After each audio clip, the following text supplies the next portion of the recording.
Let's talk Michigan recruiting. The Wolverines, they beat Purdue at home, and they had two important flip targets on campus for visits. Steve, what's the latest intel coming out of Ann Arbor on these flip targets? Well, they had Wisconsin linebacker commit Aiden Reeder, South Florida linebacker commit Caden Catchings on campus. And coming out of the weekend, both had great trips, but I like the Maize and Blue to ultimately flip Aiden Reeder from Wisconsin out of Cincinnati St. Xavier. He had a great visit to campus, 6'3", 215 pounds. He played free safety as a sophomore, Josh, before growing into a second-level defender as a junior. And Michigan offered him this fall as he continues to blossom. They've recruited a couple kids out of St. Xavier. He had a great visit, and this is someone that can really rush the passer from the second level as well, would be a major pickup for Michigan, and I like the way it's trending coming out of the trip, and my Rivals Prediction Machine forecast reflects that. All right, Steve, there was some big-name 2027s on campus as well. Who headlined that group?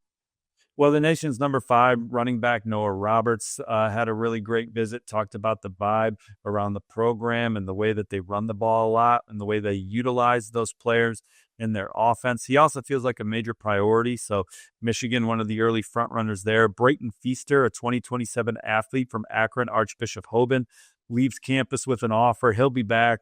Talked about the love from the Michigan staff, the tradition, the way they send guys to the league. They're in the thick of that one. Tight end Anthony Cartwright III, he's from Detroit Country Day, visited Ohio State for the noon game, made it to Michigan in the evening and had a great time. Talked about the energy from the fans and the way that Michigan uses the tight end is second to none. Their scheme, the way it's ran, he thinks he could be a major playmaker. Miles Smith's our number 1 ranked player in the state. Michigan offered him out of Farmington High. They'll be a big contender moving forward. He likes the player development and what just Michigan means being from in-state. They offered Dami Sowanumi from Brownsburg High, my neck of the woods, suburb over, and he left campus talking about the resources Michigan has for their players to be successful, the atmosphere and the tradition. I imagine they'll be a major player for him as well. Some other guys that left impressed, 4-star edge Crew Jones, 4-star offensive lineman Sidney Rolu. They're very high on running back Nigel Newkirk from Georgia. 4-star Trey Moore from Texas was another weekend headliner. So Michigan, a top 10 class in 2025, tracking for a top 10 class in 2026. They already got some really good commits early in 2027, including quarterback Peter Bork. Some guys they had on campus this weekend, I think ultimately will end up in the fold and help build that thing up. All right, Steve. Now, we're seeing coaching change all across the country. Is Michigan going to be able to capitalize on this on the recruiting trail?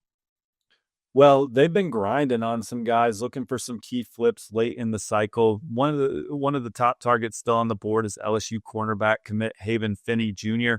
from California. He was not going to take any more visits until LSU's coaching staff changed. No program has been recruiting him harder to flip him than Michigan, and that's been led by Sharon Moore. They feel really comfortable with the Michigan program, the style of defense under Wink Martindale, and where this program has played historically. So I wouldn't be surprised if we see him pop up in Ann Arbor in the near future. They're a threat to flip him from LSU. All right, Michigan fans, a lot of options still left on the table for 26 and for 27. Talk to us. How you guys feeling about the season and how you feeling about recruiting? Put it in the comment section below.